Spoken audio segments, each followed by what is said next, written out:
No, okay, so this hurricane hit Florida, Helene, and then it ran up the middle of the country and hit Asheville. What I think people don't know is 3 days prior to that storm, the 24th, the 25th, and the 26th, we had torrential rain. So it had been a Insane. drought, and it's like it was just, so there were rain bombs, okay? And people aren't really talking about that part because the hurricane, it was a 75-mile-an-hour winds, and we've had windstorms before, but the storm and the prior 3 days of rain contributed to this massive destruction. But the reason I think this is an important story, more than anything else, is that it was Asheville, North Carolina. Because people that live there, we used to congratulate ourselves, not how smart we were to live there, but how lucky we were that we were in one of the safest climate places, at least on the East Coast. And everybody knew that, no hurricanes, no tornadoes, no earthquakes. It was safe. And, I'm not saying we were arrogant. We just were recognizing that this was a safe place. And so it also caught on 70,000 people in the past 4 years to Asheville because word got out that it was, this was like people are starting to become climate aware and they're moving to Asheville, right? So nothing happens in Asheville. Like, the fact that this happened this is the canary in the coal mine. This is the harbinger of, it's not like climate change is coming, we're in it. Because if you can destroy an entire region like this, a region that allegedly is safe, something really bad is going on. Yeah. So I grew up in Florida, and hurricanes, I've been through a lot of hurricanes. Hurricanes are storms, they're bad, they blow in, they hit land, they dissipate. These are not hurricanes. So I don't understand why there isn't a new description of what these storms are, but this is not this isn't like your typical hurricane. And, you can go back to, Katrina was bad, but then there was Harvey in Texas where it just spun over the land and they got 54 inches of rain, it just sat there. But this storm, there were tornadoes embedded in the storm. They said there were like, they don't know how many tornadoes, but there were 200-mile-an-hour tornadic winds inside this hurricane. And so it was a hurricane, it was a rain bomb, it was a tornado. I mean, when you look at the destruction, you can't absorb the magnitude of it. And like when the storm was over, like every other house on my street had a tree through the roof. Ugh. And so but we didn't know in the moment how bad it was, because the communication lines had been destroyed and we didn't know anything. And the city wasn't giving any information, and I don't think they knew anything. So there we were, and this hurricane hits, and the water goes off, the power goes off, the Wi-Fi goes off, like there's nothing. So the other thing I want to say here too is the minute that happens, here's the bad news. Your electronic community is not a community. Right. The minute this happened, like we are erroneously living through these electronic channels. And when this happened, you're instantly alone. there's no information. Oh boy. And so and there was no way to get information unless you had some kind of ham radio or something, which nobody's got that. I have been talking to people for years about what I feel is really important, that we actually live in real communities. This is time now to do this.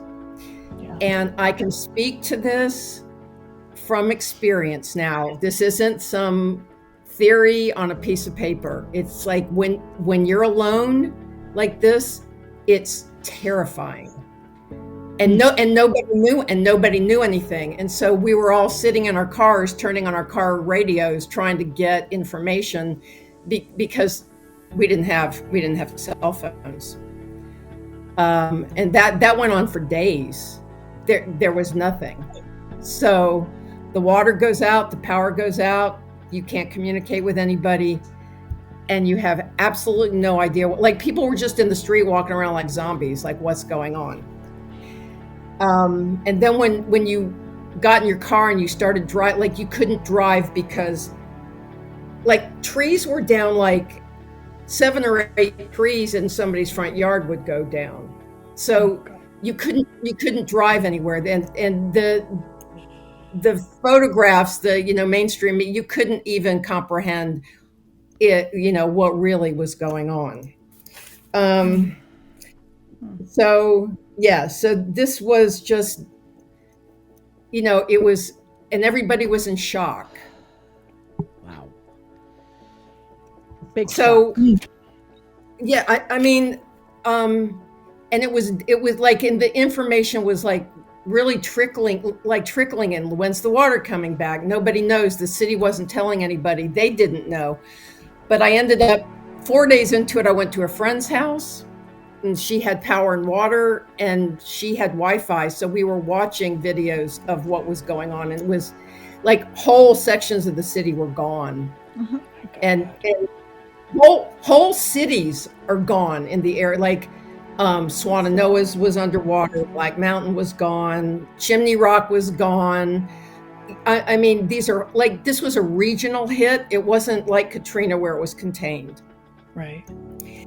And so the storm, I don't think mainstream media is telling the truth about any of it. It's way too big. They don't want to talk about it. There's probably thousands of people dead, not 200. Lots of people they can't find them. And, and so in one fell swoop, everything got wiped out. Oh so, and yeah. And so there's everybody's triggered. It's affecting everybody differently. So it's, you're driving around, you're looking at the destruction, you realize that this is over. This isn't something that can get rebuilt. But the problem was the water and the power being gone. So, as the days roll out, it's maybe it'll be restored in 2 weeks. And I'm thinking, okay, 2 weeks. Yeah, I could live with that. But you can't. And then it started coming out that it was going to be 2 months. Then it was maybe 3 months for the water coming back. So then I started getting scared because I'm alone. Everybody in my apartment building left. So here I am, I'm all alone, and I'm thinking, well, I was in shock, so I wasn't thinking. So there's a little creek down the street from my house. So I was going down with buckets, getting creek water to fill up my toilets. And we could get water at the store, but you can't waste your precious drinking water flushing your toilet. And you have to flush your toilet. I didn't know what else to do. I'm thinking I'm Little House on the Prairie and I can do this, and I can make it through this. And the other thing they were not telling us, in their defense, maybe they did not know, but this is part of my story. is that all the groundwater then became contaminated. So they had built the sewage treatment plant in Asheville on the river. And so in all the streams, the creeks, the rivers, there was feces, there was chemicals, there were dead animals, there were dead humans. People died in the water. So the contamination was astronomical.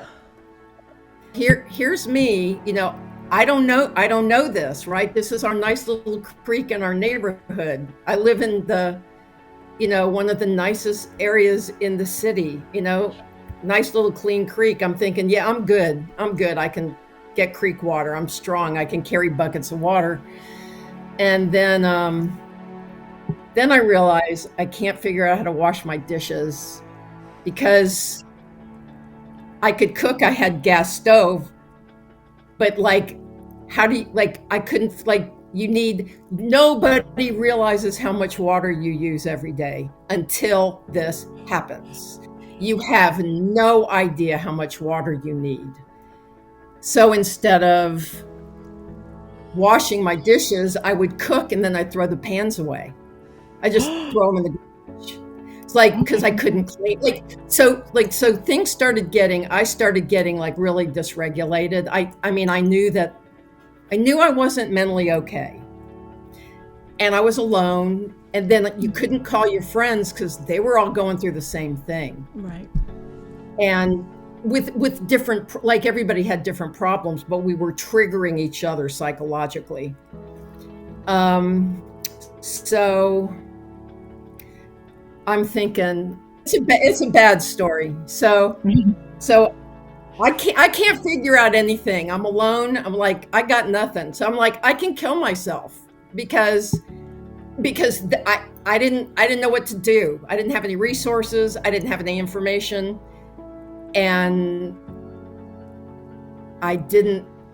Okay, so the isolation, when you lose your electronic community, the minute it's gone, then you realize you're alone and not have power. And I was running out of candles, and there weren't candles at the store, and there weren't batteries to buy, and there weren't lanterns. There was nothing. I also lost my job. The place I worked was under 5 feet of toxic mud, but I could just leave. My landlord, the management company threatened me, and I started laughing. I was what are you going to get? I don't have anything. So I made this plan to go to Woodstock. I put my clothes in the car. I put some blankets in the car and a pillow, and I left. In my apartment, all those people went home to their families. Oh, okay. Okay, everybody that could left. I didn't have that option. My family couldn't help me. And and this is when the community part really kicks in. You realize I'm going to have to depend on the trusting that the universe is going to give me something, that I can survive. So halfway through my trip to Woodstock, Hurricane Milton coming in to hit Florida, and my entire family lives in Florida. So I'm in a hotel room, in Pennsylvania, watching the news, and the mayor of Tampa is saying, if you don't evacuate, you're going to die. And so all my family lives on the water. So I not only am I traumatized, but I'm thinking my family's going to die, right? Because they don't want to evacuate. So this trauma is compounding. 4 days later, I faint in the bathroom. And I think I'm having a panic attack. So the roommate, he gets mad at me because I'm sick. And he goes, I'm taking you to the hospital, which was a good thing because that contaminated water from the creek was full of bacteria, and I got sepsis. So I get I get to the hospital and they're like, "You're dying." All right, so I was delirious. I had 104 temperature. Dang. My blood pressure plummeted. So anyway, I was in the hospital for 7 days with IVs in my arm, like pumping me full of antibiotics. No, I mean it's like it. I know the story's bad, but I'm just telling it. It's my story, and Right. I mean the reason important to hear it isn't because it's so bad, but it's because you don't ever think it's going to happen to you. Right. You just Right. you just don't think this is you don't think it's possible. I knew that when I came off of this horrible experience that I was going to need support. I was going to need. I couldn't be in an apartment by myself. No. So this isn't an accident. Like, it happened to you. You're a doomer. You're going to have a voice. You need to talk about this. And that really, I will tell you, having this doomer community actually was a anchor. It was like fuel, because I think it's important. Like, it happened to me, and I've been paying attention to climate change for 25 years. This was not surprising. Right. It was not, and it's happening every day. This is important because we are in it. This is not conjecture anymore. One of the things I've been trying to impart to my friends, I've gently been begging people to form actual communities. So now that I have your lovely audience, I will tell all of you listening to this, if anybody's interested and wants to actually put together a physical community, I'm all in, and we need to do it. This living alone shit, it's not going to cut it if you want to stay alive. And it's just the mainstream media. It's whatever is sensationalized is on the news today, and Stupid then shit. it moved on, and nothing really matters now except for climate mitigation. I mean, we're so far into this. Like I said, I was fueled by this invisible doomer force that sounds really crazy, but I want to stay alive. I want to see what's going to happen. I mean, I've been talking about this for so long, and I have always, my friends have like, "You're negative, you're a doomer, I'm sorry it's happening. I'm sorry that we were right. I'm sorry that we shit all over the planet, but hey, that's real. That's the reality that we're dealing with." It's wonderful to have a community where you can talk about this. I am grateful for this community. I'm serious. If anybody wants to put together a community, I think we should start doing that. Thinking like seriously.